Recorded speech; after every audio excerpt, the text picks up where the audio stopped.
lo vogliamo condividere con voi, con tutto il pubblico che ci segue da quando abbiamo iniziato.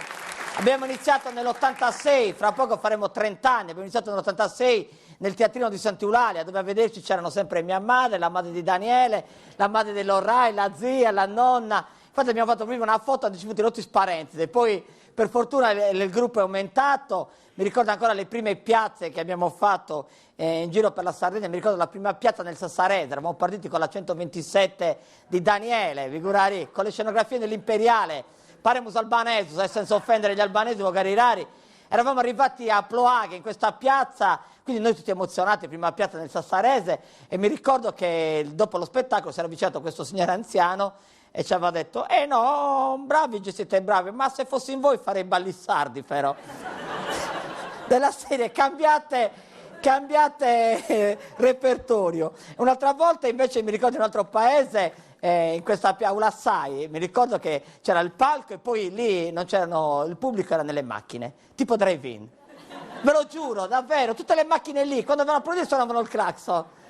Era una cosa clamorosa, bellissima. In un altro paese mi ricordo che verso le 11:30 era entrato in scena Stefano Lorrai, metà pubblico, boom, se ne andava. Stefano mi ricordo che varrò 10 anni, non piaccio io E invece poi il comitato ci aveva spiegato che a quell'ora, alle 11:30, la gente se ne andava.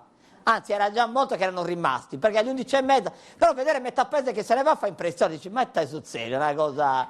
Mentre in un'altra piazza mi ricordo che è iniziato lo spettacolo, il pubblico così, si gassera di Aici.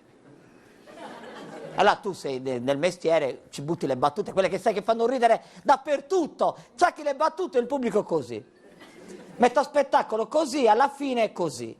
Quindi noi delusi siamo andati a cambiarci, proprio demoralizzati. Entra il comitato, bravi! La gente si è divertita tantissimo! Poi no, figurati che andano a fattare iniziato, si sparano. Perché era così, in molti paesi non c'era questa emozione, questo applauso, era una cosa bella. Mentre in un'altra piazza, vieni qui Daniele, perché ecco, lui è un'altra colonna della Pola, Daniele Gastaldi, che ha iniziato facendo il Principe Azzurro, l'ha finita facendo il Principe delle Fiabe, mo della Cabana nel corso sconvendi in terra. Scherzo chiaramente, ma in una piazza, e questa piazza era Ollolai, dove ci avevo tirato, infatti l'anno scorso ci hanno invitato, non siamo andati, quest'anno se ci invitate andiamo, però i pomodori li portiamo anche noi, così siamo andati in ci hanno invitato. Allora siamo andati a Grande Cena, spettacolo doveva iniziare alle 11, Grande Cena, usciamo, andiamo sul palco e vediamo dei ragazzi con delle buste di pomodori. No, forse stanno facendo conserva a questo periodo. Due vestiti, uno del Principe Azzurro, quello azzurro, e l'altro un baguette brusgaggio. Tipo sacrificio quando vai in campagna, va uno pure, verde, c'era proprio un vestito da mercatino. Abbiamo detto mettiamoci il verde, quello più scarso, non si sa mai.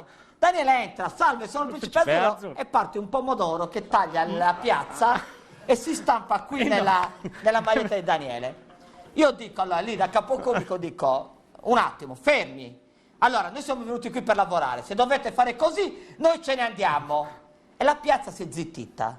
Proprio tutti, io ho detto, meno male, non ti comprendi, sai cosa? Faccio in tempo a fare un passo indietro e arriva una scarica della macchina. Davvero, vedi che entriamo nel...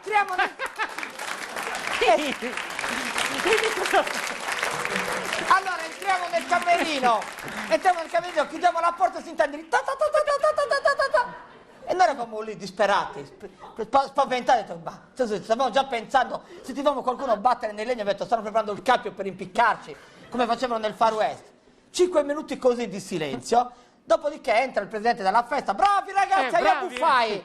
Ci ha pagato, grazie, complimenti, Vedi che sta spesa. Vedi che sta buira. Ma la cosa più bella è stata a Macomer qualche anno fa, arriviamo lì in piazza, solitamente arrivano quelli del comitato, non c'erano, si avvicina un vigile alto uniforme, guanti bianchi, fischietto, ci chiede buonasera, benvenuti, vi serve qualcosa? E noi abbiamo detto sì, ci servirebbe le luci della piazza spente, la scuola, se ci aprite la scuola per cambiarci, lui segna tutto, scrive tutto, perfetto, e se ne va.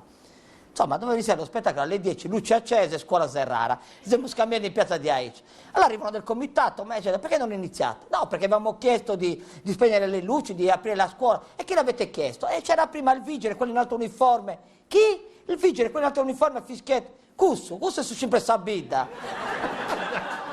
E gusto è nuda.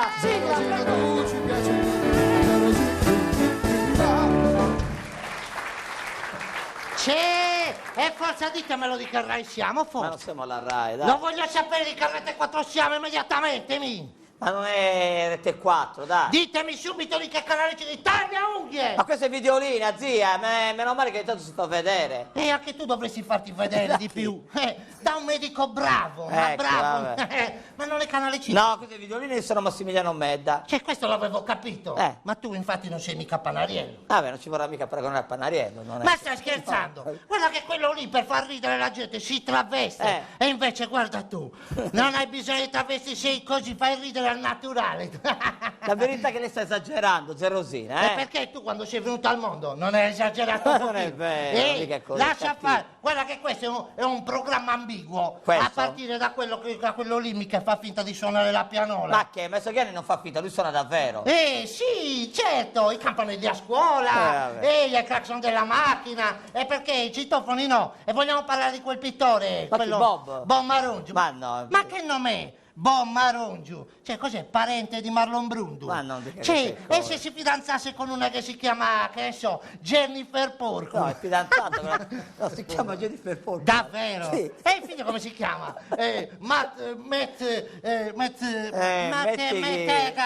dai, Sì. allora. E La sua è un'arte diversa, La lui sua fa, è pittore. lui fa delle bellissime figure. Figure le fa quando racconta quelle barzellette certo. idiote. E vogliamo parlare di quell'altro, quel Daniele. No, vabbè, non mi tocchi Daniele però, No, stai tranquillo, guarda, non lo toccherei neanche con una canna alla pesca.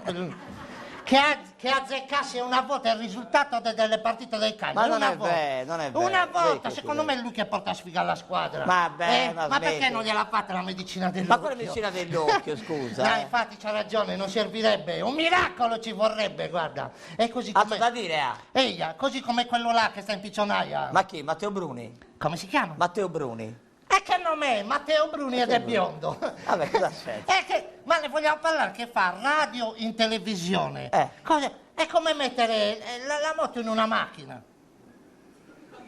Cosa c'è? È come mettere la moto in macchina. Perché la moto non mette in macchina? Sì, La macchina mette in moto. La macchina mette in moto, ma la moto in macchina non la Non la metti. metti, la macchina. Ti voglio vedere, in salita ti viene. Cosa c'entra questa cosa, scusi? No, c'entra, però già funziona. Ma scusi, è arrivata, ha criticato a me, ha criticato tutto il programma. Allora, se non gli piace il nostro programma, cosa ci fa qui? Niente, da Panariello c'è la pubblicità. Vai, Giocavo nel lettino.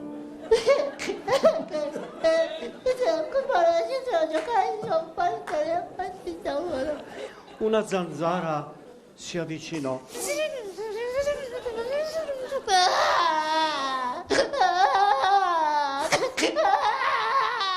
La voce di zia. Stai dentro! Bambino giocavo. Giocavo, suo zio Giuliano. Giuliano! Giuliano! Giuliano! il poeta Roger Murru!